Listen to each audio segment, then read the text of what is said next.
মাছ চাষ, আমরা মাছ চাষে কিন্তু মূলত এই তীর খাদ্য খাওয়ানো আছে। তো এই ডুবা খাদ্যটা কি কারণে খাওয়ানো হইতেছে আমরা অনেকে কিন্তু জানি নে। তো আবার অনেকে জানে। আমরা কিন্তু ভাসমান খাবারটা বেশি দিয়ে থাকি মাছের। তো ডুবা খাদ্যটা দেওয়া হইতেছে আমাদের পাঙাশ মাছটা ছাড়া হয়েছে একটু বড় সাইজেরটা, এবং আমাদের এই পুকুরে রুই মাছ আছে অনেকটি।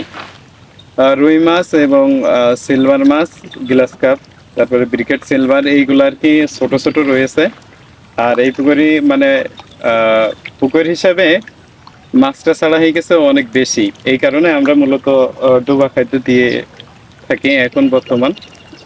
তো আমরা প্রত্যেক দিন 2 বার করে খাবার দিয়ে থাকি, সকালে এবং এই মাগরিবের একটু আগে।